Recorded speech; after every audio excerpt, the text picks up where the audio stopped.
Welcome to Bahuvu news. ముందుగా bulletin లో headlines.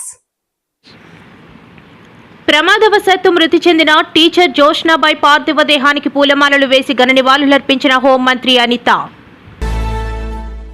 64వ జాతీయ ఫార్మసీ వారోత్సవాలను పురస్కరించుకుని రఘు ఫార్మసీ కళాశాల విద్యార్థులు నగరంలో ర్యాలీ. ప్రజా ఉద్యమం ద్వారా మెడికల్ కాలేజీల ప్రైవేటీకరణను అడ్డుకోవడం సాధ్యము. మింది గ్రామంలో స్వర్గీయ మాజీ మంత్రి గుడివాడ గురునాథ్ రావుకు నివాళులర్పించిన గుడివాడ అమర్నాథ్. మన పల్లెకు మన ఎమ్మెల్యే కార్యక్రమంలో పాల్గొన్న పెందుర్తి నియోజకవర్గం MLA Panchakarla Ramesh Babu. Labour codes అమలు తక్షణమే ఉపసంహరించాలి, గెజెట్ కాపీలు దగ్ధం చేసిన సిఐటియు. కూటమి పాలనల్లో పోలీస్ వ్యవస్థ దిగజారిపోయింది, వైసీపీ ఎమ్మెల్సీ వరదు కళ్యాణి. చంద్రబాబు అసమర్థ పాలనలో అట్టడుగున ఆంధ్ర పోలీస్. కాకినాడ జిల్లా జగ్గంపేటలోని డాక్టర్ బిఆర్ అంబేద్కర్ గురుకుల పాఠశాలలో 10వ తరగతి చదువుతున్న విద్యార్థిని హాస్టల్ భవనంపై నుంచి దూకి ఆత్మహత్య. విజయనగరం జిల్లా గజపతి నగరం మండలం తమ్మరాయుడుపేటలో గిట్టుబాటు ధర లేక పత్తి రైతులు ఆందోళన. ప్రమాదవశాత్తు మృతి చెందిన టీచర్ జోష్నాబాయ్ పార్థివ దేహానికి పూలమాలలు వేసి ఘన నివాళులు అర్పించిన హోంమంత్రి అనిత. ప్రమాదవశాత్తు మృతి చెందిన టీచర్ జోష్నాబాయ్ పార్థివ దేహానికి పూలమాలలు వేసి ఘన నివాళులర్పించిన హోంమంత్రి అనిత. కాకినాడ జిల్లా తుని పట్టణానికి చెందిన టీచర్ జోష్నాబాయ్ పాయకిరావుపేట మండలం రాజానగరం పాఠశాలలో జరిగిన ప్రమాదంలో చనిపోయారు. ఆమె పార్థివ దేహానికి హోంమంత్రి అనిత పూలమాలలు వేసి ఘన నివాళులర్పించి టీచర్ కుటుంబానికి ధైర్యం చెప్పారు. ఈ సందర్భంగా మీడియాతో మాట్లాడుతూ టీచర్ ప్రమాదవశాత్తు చనిపోవడం దురదృష్టకరమని, చాలా బాధగా ఉందని, విషయం తెలిసిన వెంటనే అధికారులు స్పందించారని తెలియజేశారు. స్థానికంగా ఉన్న నాయకులు హుటాహుటిన ఆసుపత్రికి తరలించారని తెలియజేశారు. జోష్నాబాయ్ చాలా మంచి టీచర్ అని, మంచి టీచర్ను కోల్పోయామని గ్రామస్తులు బాధపడుతున్నారన్నారు.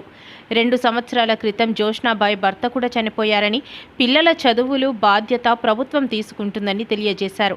ఈ విషయంపై విద్యాశాఖ మంత్రి నారా లోకేష్ కూడా ప్రత్యేక దృష్టి పెట్టారని, ఇలాంటి సమయంలో కుటుంబానికి అందరూ అండగా ఉండాలని, జోష్నాబాయ్ ఆత్మకు శాంతి చేకూరాలని, టీచర్ కుటుంబానికి అన్ని విధాల ప్రభుత్వం అండగా ఉంటుందని, ప్రమాదంపై దర్యాప్తు చేయాలని ఆదేశాలు ఇచ్చినట్లు మంత్రి తెలియజేశారు. ఇలాంటి సంఘటనలు పునరావృతం కాకుండా భద్రతా చర్యలు తీసుకోవాలని అధికారులను ఆదేశించినట్లు తెలియజేశారు. దురదృష్టకర సంఘటన నిన్న పాయక్రోపేట మండలం రాజానగరం హై స్కూల్లో ఒక ఇంగ్లీష్ అసిస్టెంట్ జోస్నా గారు నిన్న ఒక దుర్మరణం పాలవటం నిజంగా చాలా బాధాకరం. నిన్న ఇన్సిడెంట్ గురించి తెలిసిన వెంటనే ఇమీడియట్ గా డిఓ గారు, కలెక్టర్ గారు కూడా మానిటర్ చేసుకుని డిఓ గారు హుటాహుటిన ఇక్కడికి వచ్చి తను స్పాట్ లో చనిపోవటం, అక్కడ స్లాబ్ వేస్తున్న కార్యక్రమంలో ఒక సిఎస్ఆర్ నిధులతోని ఒక స్టేజ్ ని అక్కడ ఫామ్ చేయటం, అదే టైంలో స్లాబ్ వేసే టైంలోనే ఒక చిన్న కంటైనర్ లాంటిది అది పడిపోవడం వలన తనకి తలకి కొంచెం బలమైన గాయం తగిలి ఇమీడియట్ గా స్పాట్ లోనే చనిపోవడం జరిగింది. ఇమీడియట్ గా అక్కడ ఉన్న మా సర్పంచ్ గారు కూడా, వంకారమణ గారు కూడా ఇమీడియట్ గా నాకు ఇన్ఫార్మ్ చేయడం జరిగింది. నేను నిన్న ప్రెసిడెంట్ ఆఫ్ ఇండియా ప్రోగ్రామ్ తిరుపతిలో ఉన్నాం. అక్కడ నుంచి లోకల్ నాయకులు అందరూ కూడా కోఆర్డినేట్ చేసుకుని, మండల నాయకులు అందరూ కూడా కోఆర్డినేట్ చేసుకుని, విత్ డిపార్ట్మెంట్ వాళ్ళందరితో కూడా కోఆర్డినేట్ చేసుకుని తనని ఇమీడియట్ గా ఇక్కడ హాస్పిటల్కి తరలించడం, హాస్పిటల్లో పోస్ట్ మార్టం సంబంధించిన కార్యక్రమాలు వాళ్ళ తల్లిదండ్రులకు అందరికీ కూడా ఇన్ఫర్మేషన్ ఇచ్చి మళ్ళీ తిరిగి ఆ బాడీని ఇంటికి చేర్చడం కూడా జరిగింది. ఈ రోజు జరగబోయే ఈ కార్యక్రమాలు, క్రిమినేషన్ కి సంబంధించిన కార్యక్రమాలన్నిటికీ కూడా అందరూ టీచర్స్ అందరూ కూడా ఈ రోజు పర్టికులర్ గా ఇక్కడికి వచ్చి, రాజేష్ గారు అందరూ కూడా ఇక్కడికి వచ్చి సహకరించడం జరుగుతుంది.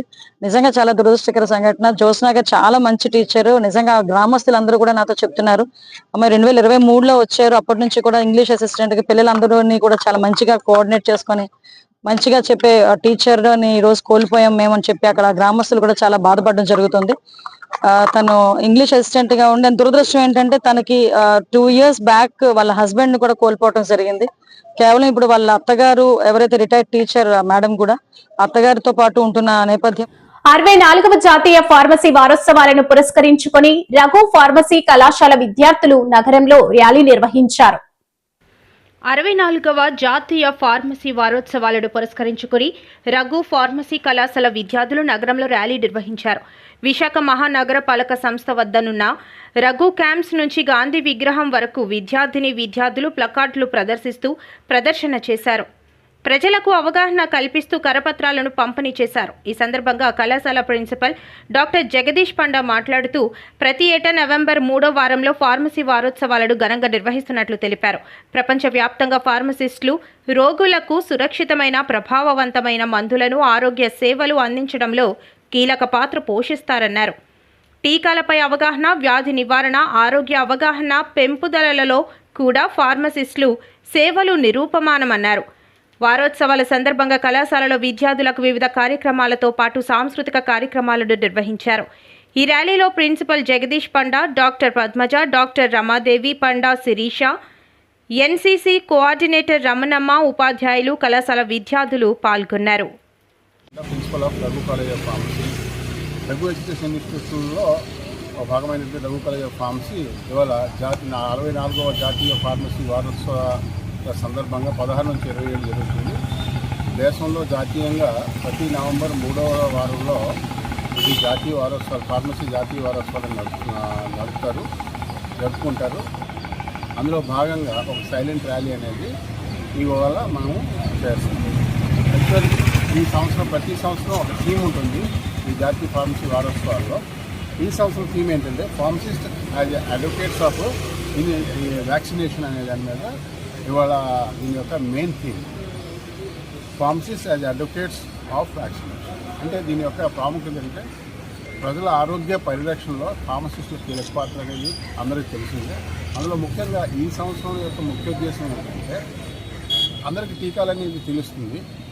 టీకా యొక్క ప్రాముఖ్యత ఏంటంటే ఒకప్పుడు ఎంతో ప్రాబ్లం ఉన్నటువంటి ఒక పోలియోని ఎలాగైతే నిరోధించామో అటువంటివి చాలామంది ఎన్నో రకాల టీకాలు వచ్చినాయి. అలాగే మనం ఎంతో దేశం మొత్తం ప్రపంచం మొత్తం గర్వించదగ్గ 2 టీకాలు ఇచ్చాం. మనం కోవాక్సిన్ అని, కోవిషీల్డ్ అని 2 వ్యాక్సిన్స్ కూడా మన భారతదేశం నుంచి భారత్ బయోటెక్ వాళ్ళు అందించారు. అలాగే సీరం ఇన్స్టిట్యూట్ ఆఫ్ ఇండియా కూడా 2 అందించారు. ఇది చాలా గర్వకారణమైనటువంటి గొప్ప మన యొక్క ఆవిష్కరణలు భారత ఫార్మసీ సైంటిస్టుల ద్వారా. అలాగే చాలా రకాల టీకాలు కూడా క్యాన్సర్లు కానీ, బ్రెస్ట్ క్యాన్సర్ కానీ, ఓవేరియన్ క్యాన్సర్ కానీ, అలాగే విశాఖ గాజువాక మింది గ్రామంలో స్వర్గీయ మాజీ మంత్రి గురునాథ్ రావుకు నివాళులర్పించిన గుడివాడ అమర్నాథ్. ఈ కార్యక్రమంలో గాజువాక మాజీ ఎమ్మెల్యేలు తిప్పల గురుమూర్తిరెడ్డి, చింతలపూడి వెంకటరామయ్య మరియు వైఎస్ఆర్సీపీ నాయకులు, అభిమానులు పాల్గొన్నారు. 24వ వర్ధంతి సందర్భంగా ఈ గ్రామంలో ఏర్పాటు చేసినటువంటి పెద్దలందరికీ, ముఖ్యంగా వాళ్ళ సోదరులైనటువంటి గుడివాడ అప్పలరామూర్తి గారికి, వాళ్ళ కుమారులైనటువంటి మాజీ మంత్రివర్యులు పెద్దలు శ్రీ అమర్నాథ్ గారికి, అలాగే గుడివాడ అప్పల రామూర్తి గారి అబ్బాయి అయినటువంటి లతీష్ గారికి, ఈ కార్యక్రమానికి ముఖ్య అతిథిగా హాజరైనటువంటి మాజీ శాసనసభ్యులు చింతలపూడి వెంకటరామయ్య గారికి, చింతాల గారికి, ఇంకా పెద్దలందరూ కూడా హృదయపూర్వక అభినందనలు. ముఖ్యంగా గురునాథరావు గారు అంటే జిల్లాలోనే కాదు రాష్ట్రంలోనే ఒక మంచి వ్యక్తిగా గుర్తింపు పొందినటువంటి వ్యక్తిలో ప్రధాన వ్యక్తి గురునాథరావు గారిని చెప్పాలి. ఈ రాష్ట్రంలోనే కీలకమైనటువంటి బాధ్యతలు నిర్వహించి అనేకమైనటువంటి పదవులకు వన్నె తెచ్చినటువంటి వ్యక్తి వాళ్ళ. ఎక్కడికి వెళ్ళినప్పుడు కూడా విశాఖపట్నం జిల్లా అనేటప్పటికే మరి గురునాథరావు గారు జ్ఞాపకం వచ్చినటువంటి పరిస్థితులు ఉన్నాయి. ఈ రాష్ట్రంలోనే అనేకమైనటువంటి మంత్రి పదవులు చేసి ఇవాళ మంచి పేరు తెచ్చుకున్న వ్యక్తుల్లో ప్రధాన వ్యక్తి గురునాథరావు గారు అని చెప్పి కూడా ఈ సందర్భంగా మనం చేయాలి. ఇవాళ విశాఖపట్నానికి కానీ ఎంత పేరు వచ్చిందన్నా ఈ పక్కన ఉన్నటువంటి BHP కానీ, షిప్ యార్డ్ కానీ, డాక్ యార్డ్ కానీ అనేకమైనటువంటి పరిశ్రమలకు ఆ రోజు మరి గురునాథరావు గారు కృషి చేసినటువంటి వ్యక్తి వాళ్ళ గురునాథరావు గారు.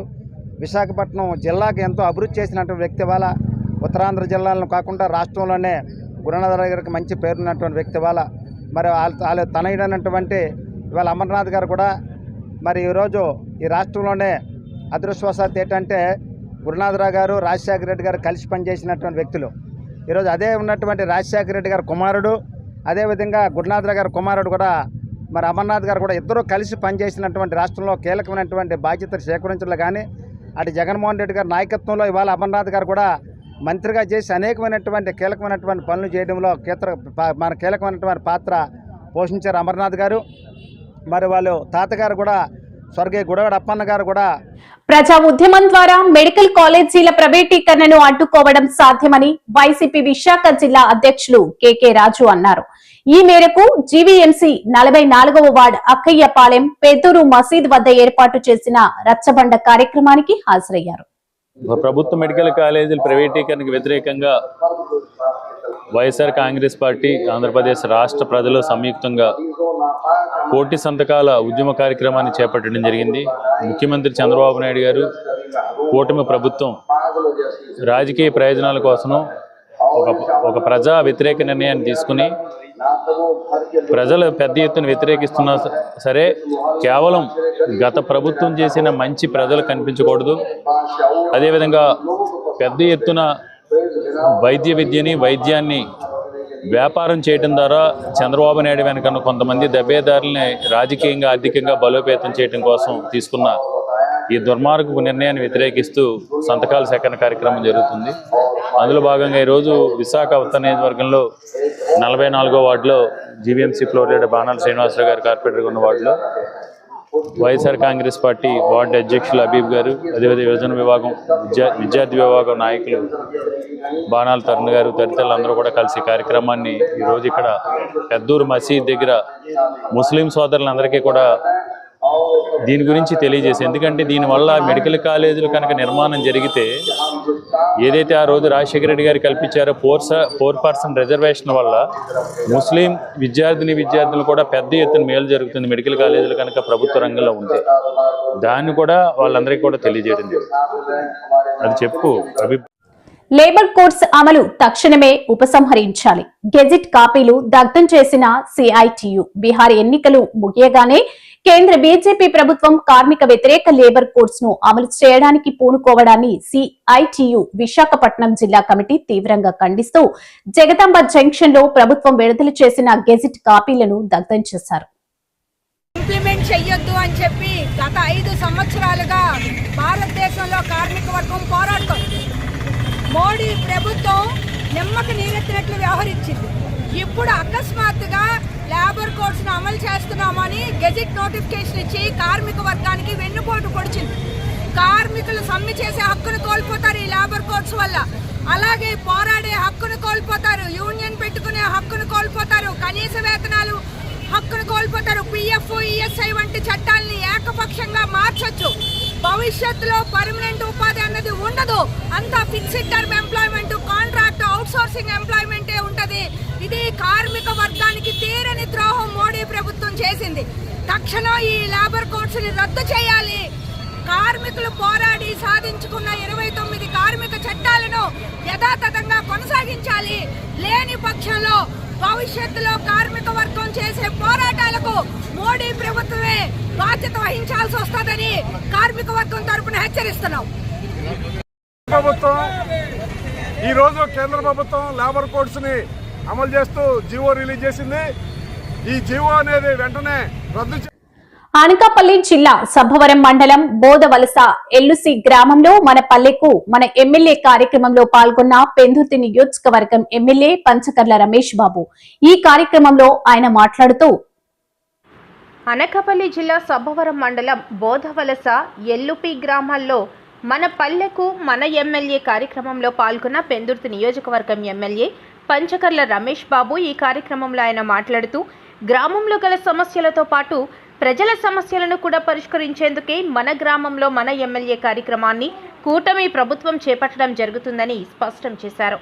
ఈ పర్యటనలో గ్రామస్తులు పలు సమస్యలను ఎమ్మెల్యే దృష్టికి తీసుకురాగా వాటిని తక్షణమే పరిష్కరించేందుకు అధికారులతో మాట్లాడి చర్యలు తీసుకుంటారని హామీ ఇచ్చారు. ఈ కార్యక్రమంలో ఉగ్గిన రాము, సాలాపు వెంకటేశ్వరరావు, ఇందల వెంకటరమణ, మిడతడ మహాలక్ష్మి నాయుడు, బలిరెడ్డి అప్పారావు, ఎల్లాజీ, బంతికోళ్ల పద్మ, తహసీల్దార్ B Chinni Krishna, MPDO Padmaja, CI Ramachandra Rao, వివిధ శాఖల అధికారులు పాల్గొన్నారు. నేను చెప్పేది ఏందో మీరు చెప్పేది ఏనా అనుకుంటే ముందు నన్ను కంప్లీట్ అవనివ్వండి. మీ అందరికీ ఈ నెలలోనే స్థలం ఉన్న వాళ్ళు ఇల్లు కట్టుకుంటానంటే డబ్బులు ఇస్తున్నా, స్థలం లేని వాళ్ళు ఇల్లు కట్టుకుంటానంటే స్థలంతో సహా ఇస్తున్నా. మీ సచివాలయం ఆఫీసులో హౌసింగ్ అధికారి ఉంటారు, ఎవరు ఆవిడ సెక్రటరీ దగ్గరికి వెళ్ళి గ్రామ నాయకుల ద్వారా కానీ వ్యక్తిగతంగా కానీ ఇల్లు కావాల్సిన వాళ్ళు ఈ నెలాఖరులోపు పెట్టుకోమని చెప్పి మనవి. తర్వాత స్కీమ్ అయిపోయిన తర్వాత నాకు ఇల్లు కావాలని చెప్పి తిరుగుతుంటారు. దయచేసి మీకు ఈ నెలాఖరులోపు అప్లికేషన్ అయితే పెట్టుకోండి. అలాగే వచ్చే నెల నుంచి కొత్తగా పెన్షన్లు నమోదు కాబడతా ఉన్నాయి, దాంట్లో పెన్షన్ కూడా పెట్టుకోండి. రేషన్ కార్డు స్ప్లిట్ కానీ లేకపోతే ఎవరికన్నా గతంలో వచ్చి ఆగిపోయిన స్కీములు ఏమన్నా ఉంటే అవి వెరిఫికేషన్ కానీ ఇవన్నీ కూడా వినతి పత్రం ఇచ్చి మీ ఆధార్ నెంబరు మీ మొబైల్ నెంబర్ రాసిచ్చినట్లయితే అవి మీకు సమాధానం మా నుంచి వస్తుంది, మా అధికారుల నుంచి సమాధానం. మనం కష్టపడి పనిచేయటం కాదు, ఇష్టపడి పనిచేయాలనేదే నేను ఎప్పుడు మీకు చెప్తుంటాను. ఈ 3.5 సంవత్సరాల్లో మనం ఇక్కడి నుంచి మీరు కానీ నేను కానీ మన కాలపరి చంద్రబాబు అసమర్థ పాలనలో అట్టడుగున ఆంధ్ర పోలీస్. దేశవ్యాప్తంగా ఉన్న అన్ని రాష్ట్రాల్లో కేంద్ర పాలిత ప్రాంతాల్లో పోలీసు వ్యవస్థను కేంద్ర హోంశాఖ పరిశీలించి సమర్పించిన నివేదికలో ఈ విషయం తేటతెల్లమైంది. రెడ్ బుక్ రాజ్యాంగం అమల్లో పోలీసులు బిజీగా ఉండటంతో ఏపీలో సామాన్యులకి శాంతి భద్రతలు లేవని ఈ నివేదికతో తేలిపోయింది. కొండ రాజీవ్ గాంధీ, వైఎస్ఆర్సీపీ అధికార ప్రతినిధి. చంద్రబాబు నాయుడు గారి పాలనలో అట్టడుగున ఆంధ్ర పోలీస్. ఇది నేను చెప్తున్న మాట, వైఎస్ఆర్ కాంగ్రెస్ పార్టీ చెప్తున్నటువంటి మాట కానే కాదు. దీన్ని అధికారికంగా ధృవీకరించినట్లయింది కేంద్ర ప్రభుత్వం సమర్పించినటువంటి 2025 సమగ్ర నివేదిక. భారతదేశ వ్యాప్తంగా కూడా సుమారు 28 రాష్ట్రాలు, 8 యూనియన్ టెరిటరీలు ఉంటే వీటన్నిటిలో కూడా భారత కేంద్ర ప్రభుత్వం తీసుకొచ్చినటువంటి కొన్ని సంస్కరణలు ఏ విధంగా అమలు జరపబడుతున్నాయన్న దాని మీద కేంద్ర ప్రభుత్వం చేసినటువంటి సమగ్రమైనటువంటి నివేదికలో వాస్తవాలు తేటతెల్లమయ్యాయి. ఎందుకంటున్నానంటే భారతదేశంలో స్వతంత్రం వచ్చిన దగ్గర నుండి కూడా మనకున్నటువంటి ఐపీసీ ఇండియన్ పీనల్ కోడ్, మరి అలాగే CrPC code of criminal procedure, వీటి రెండింటి స్థానాల్లో బిఎన్ఎస్ భారత న్యాయ సంహిత్ మరియు భారత నాగరిక సురక్ష సంహిత్, ఈ రెండింటినీ కూడా కేంద్ర ప్రభుత్వం తీసుకురావడం జరిగింది. తీసుకొచ్చినటువంటి ఈ 2 గొప్ప సంస్కరణలు ఆంధ్రప్రదేశ్ రాష్ట్రంలో కాదు, భారతదేశ వ్యాప్తంగా ఉన్నటువంటి 28 రాష్ట్రాలు, 8 యూనియన్ టెరిటరీలో ఎలా అమలు జరపబడుతున్నాయన్నటువంటి దాని మీద కేంద్ర ప్రభుత్వం తన యొక్క నివేదికను ఇస్తే ఆ నివేదికలో ఎంత దారుణమైనటువంటి పరిస్థితులు ఆంధ్రప్రదేశ్ రాష్ట్రంలో ఉన్నాయో తేటతెల్లం అవుతుంది. ఎందుకంటే ఈ రాష్ట్రంలో ఎక్కడా కూడా పోలీస్ వ్యవస్థలా చంద్రబాబు నాయుడు గారి ప్రభుత్వం పని చెయ్యనివ్వట్లేదు. ఇది వాస్తవం. రెడ్ బుక్ రాజ్యాంగాన్ని అమలు చేస్తున్నారు, అధికార దుర్వినియోగాన్ని అమలు చేస్తూ ఉన్నారు, కక్ష సాధింపు చర్యలకు దిగుతా ఉన్నారు. వీటన్నిటి వల్ల సామాన్య పౌరులకు అందాల్సినటువంటి శాంతి భద్రతలకి విఘాతం కలుగుతుంది అన్నటువంటి విషయాన్ని చెప్పగానే చెప్తుంది కేంద్ర ప్రభుత్వం ఇచ్చినటువంటి నివేదిక. ఏముంది అసలు ఆ నివేదికలో అంటే, ఈ యొక్క తీసుకొచ్చినటువంటి సంస్కరణలను ఎలా అమలు పరిచారన్న దాన్ని చూస్తే మొత్తం 36 ఉంటే సిగ్గుచేటు ఆంధ్రప్రదేశ్ రాష్ట్ర ర్యాంక్ 36 ఉంటే 36వ ర్యాంక్, అంటే అట్టడుగు స్థానం, చిట్ట చివరి స్థానం, ఆఖరి స్థానంలో నిలబడిపోయింది ఆంధ్రప్రదేశ్ పోలీస్ శాఖ.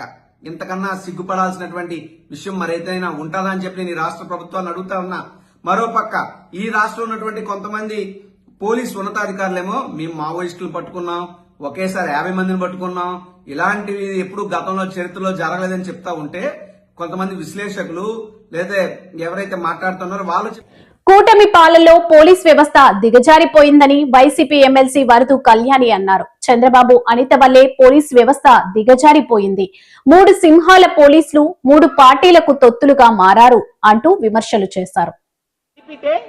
చివరి స్థానం వచ్చింది ఈ చంద్రబాబు నాయుడు గారు. 40 ఏళ్ల ఇండస్ట్రీ అనే చెప్పుకునే చంద్రబాబు నాయుడు గారి పాలనలో మన పోలీస్ వ్యవస్థ అంత దిగజారిపోయింది. ఎక్కడైనా మొదటి ప్లేస్ రావాలి, కానీ చివరి నుంచి మొదటి ప్లేస్ తెచ్చుకున్నారు. చంద్రబాబు నాయుడు గారి పాలనలోని కూటమి ప్రభుత్వం ఇంత దారుణంగా చివరి నుంచి మొదటి ప్లేస్ 36వ స్థానం వచ్చిందంటే ఎంత సిగ్గు చేయటో అర్థం చేసుకోవచ్చు. మన రాష్ట్రానికి ఎన్ని పాయింట్లు వచ్చాయి తెలుసా? 100కి 16.70 పాయింట్లు వచ్చాయి. అంటే ఎంత దారుణంగా పోలీస్ వ్యవస్థని ఈ కూటమి ప్రభుత్వం దిగజారి చేశారు అనేది అర్థం చేసుకోవచ్చు. ముఖ్యమంత్రిగా చంద్రబాబు నాయుడు గారు, అతనే లా అండ్ ఆర్డర్ కంట్రోల్ చేస్తారు, అతను ఫెయిల్ అయ్యారు. హోంమంత్రిగా అనిత గారు ఫెయిల్ అయ్యారు. అలాగే షాడో ముఖ్యమంత్రిగా ఉన్న లోకేష్ గారు ఫెయిల్ అయ్యారు అనే విషయం స్పష్టంగా ఈ నివేదిక ద్వారా ఈ రాష్ట్ర ప్రజలు అర్థం చేసుకుంటూ ఉండే పరిస్థితి మనం చూస్తూ ఉన్నాము. ఎందుకంటే అసలు బిఎన్ఎస్ఎస్ అంటే భారతీయ నాగరిక సురక్షా సంహిత చట్టాలు అన్నమాట. బిఎన్ఎస్ అంటే భారతీయ న్యాయ సంహిత చట్టం. ఒకప్పుడు మనం చూసాం క్రిమినల్ ప్రొసీజర్ కోడ్ ఉండేది, ఐపీసీ ఉండేది. వాటి బదులు వీటిని తీసుకొచ్చి రాష్ట్రాలు అమలు అయ్యేట్టుగా కేంద్ర ప్రభుత్వం చేయడం జరిగింది. ఇప్పుడు వీటి అమలులో ఇంత దారుణంగా వైఫల్యం చెందారంటే దానికి కారణం ఈ డమ్మీ సీఎం వలన, ఈ డమ్మీ హోమ్ మినిస్టర్ వలన, వీళ్ళ అసమర్థ పాలన వలన అనే విషయం క్లియర్గా అర్థమవుతుంది. పోలీస్ వ్యవస్థని ఎంతసేపు కూడా అరాచకం, అక్రమ కేసులు పెట్టడానికి, అడ్డగోలు అరెస్టులకి, అవినీతికి అడ్రస్గా ఈ కూటమి పాలనలో మార్చేసిన పరిస్థితి మనం చూస్తూ ఉన్నాము. ఈ రాష్ట్రంలో కూటమి ప్రభుత్వం అధికారంలోకి వచ్చాక రెడ్ బుక్ రాజ్యాంగం అమలవుతుంది తప్ప అంబేద్కర్ గారి రాజ్యాంగం అమలు కాని పరిస్థితి ప్రతి సందర్భంలో కూడా చూస్తూ ఉన్నాము. ఎంత దారుణంగా అంటే ప్రతిపక్ష నాయకుల మీద అక్రమ కేసులు పెట్టడం, పోలీసుల మీద కూడా అక్రమ కేసులు పెట్టడం, అలాగే అందరినీ కూడా ప్రజల్ని వేధించడం, వీటి మీద పోలీసులను ఉపయోగిస్తున్నారు తప్ప ప్రజల రక్షణ కోసం ఏ మాత్రం ఉపయోగించని పరిస్థితి అనేది క్లియర్ గా ఈ నివేదిక ద్వారా ఈ రాష్ట్ర ప్రజలందరికీ కూడా స్పష్టంగా అర్థమైంది. ఈ నివేదికలో తీసుకుంటే ఐసిటి అప్లికేషన్స్ అంటే సమాచార సాంకేతిక. కాకినాడ జిల్లా జగ్గంపేటలోని డాక్టర్ బిఆర్ అంబేద్కర్ గురుకుల పాఠశాలలో 10వ తరగతి చదువుతున్న విద్యార్థిని హాస్టల్ భవనం పైనుంచి దూకి ఆత్మహత్యకు పాల్పడిన ఘటన ఆలస్యంగా వెలుగులోకి వచ్చింది. మా విలేకరులందరికీ కూడా నమస్కారాలండి. నేను గురుకుల పాఠశాల జగ్గంపేటలో మా ఇన్ఛార్జ్ ప్రిన్సిపల్గా వచ్చి ఒక 3 నెలలైంది సార్. ఇక్కడ పిల్లలు 540 మంది ఉంటారండి. 5th క్లాస్ నుంచి ఇంటర్మీడియట్ వరకు కూడా ఉంటుంది ఇక్కడ. మరి 14వ తారీఖు చిల్డ్రన్స్ డే సందర్భంగా పిల్లలందరూ కూడా చక్కగా సెలబ్రేట్ చేసుకోవడం అనేది జరిగిందండి. ఆ రోజే కూడా సరదాగా మేము పిల్లలందరికీ కూడా గార్డెన్ పార్టీ అనుకుని ఇక్కడే కూర్చోబెట్టి టీచర్స్ అందరూ ఉండి దగ్గరుండి అంతా చాలా బాగా అంతా ఎంజాయ్ చేయడం అనేది, పిల్లలు కూడా ఎంతో ఆనందపడడం అనేది జరిగిందండి. ఆ రోజు రాత్రి మరి స్టడీ టీచర్స్ అందరూ కూడా ఒక 6గురు ఉన్నారు. మెస్కి వెళ్ళినప్పుడు అంటే మాకు పీడీ పీఈటీ ఎవరూ లేకపోవడం వల్ల మొత్తం డ్యూటీస్ అన్నీ కూడా టీచర్స్కే వేస్తున్నానండి. మరి 6గురు టీచర్లు కూడా పిల్లల్ని ఇక్కడ ఒక టీచర్ ఉండి కూడా పంపిస్తూ పిల్లలందరూ కూడా మెస్లోకి వెళ్ళడం అనేది జరిగింది. అక్కడి నుంచి భోజనం పెట్టిన తర్వాత ఇక్కడ రిసీవ్ చేసుకోవడానికి ఒక గార్డ్ని ఒక మేడంని పెట్టానండి. లోపలికి పిల్లలందరూ కూడా వస్తున్నారు. నేను కూడా ఇక్కడే కొంచెం రిఫ్రెష్ అవుదాము, కొంచెం నాకు చాలా షుగర్ ఒకటి పెరగడం, పిల్ల పడిపోయింది, అక్క పడిపోయింది అంటూ ఒక 2 స్టూడెంట్స్ వచ్చి పరిగెట్టుకుంటూ చెప్పారు. నా పిల్ల భోజనం చేసేసింది. ఈ ఇంటర్మీడియట్ వాళ్ళు కూడా భోజనం చేసేసి పైకి వెళ్ళారండి. అందరూ కూడా పైకి వెళ్తే ఈ పిల్ల ఏదో వాదులాడుకున్నారనే విషయం మాత్రం తెలిసిందండి. ఏం దెబ్బలాడుకున్నారో కూడా మాకు తెలియదండి. ఈ పరీక్షల దగ్గరికి వస్తున్నాయి కదా, నువ్వు ఇంక నాతో మాట్లాడొద్దు, మన ఇద్దరం దూరంగా ఉందాము, నీ చదువు నీదే నా చదువు నాదే అన్నట్టుగా ఆ అమ్మాయి చెప్పడము. ఈ అమ్మాయి ఏమో అలాగంటావా, నువ్వు నన్ను ఇలా అంటావా, నువ్వు వాళ్ళతో మాట్లాడతావు వీళ్ళతో మాట్లాడతావు అంటే ఏదో వాదులాట అనేది జరిగి గబగబా పిల్ల పరిగెట్టుకుంటూ వచ్చి మెట్ల మీద నుంచి జారి పడిపోయిందనే విషయం మాకు పిల్ల ద్వారా మాత్రమే తెలిసింది సార్. పిల్ల చెప్పిందండి. పడిపోయిన తర్వాత పిల్లల టీచర్లు పరిగెట్టుకుంటూ వస్తే మేము కూడా పరిగెట్టుకుంటూ. విజయనగరం జిల్లా గజపతి నగరం మండలం తమ్మరాయుడుపేటలో గిట్టుబాటు ధర లేక పత్తి రైతులు ఆందోళన. గిట్టుబాటు ధర కల్పించాలంటూ పత్తి రైతులు గగ్గోలు. పత్తి తోటలో పత్తి ముట్టించి నిరసన తెలిపిన పత్తి రైతులు.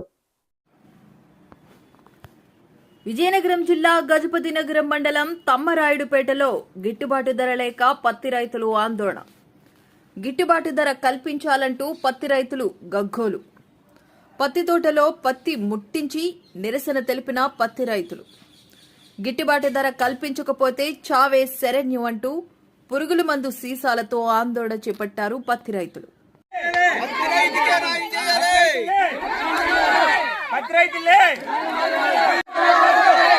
ఆదుకోవాలి, దళారీలు ఆగడాలు ఆపాలి, పత్తి రైతులే ప్రభుత్వమే ఆదుకోవాలి, గిట్టుబాటు ధర కల్పించాలి, గిట్టుబాటు ధర కల్పించాలి, గిట్టుబాటు ధర కల్పించాలి, గిట్టుబాటు ధర కల్పించాలి, గిట్టుబాటు ధర కల్పించాలి. పత్తి రైతులకి, పత్తి రైతులకి, పత్తి రైతులకి, పత్తి రైతులకి, పత్తి రైతులకి, రైతులకి రైతులకి రైతులకి రైతులకి రైతులకి రైతులకి రైతులకి రైతులకి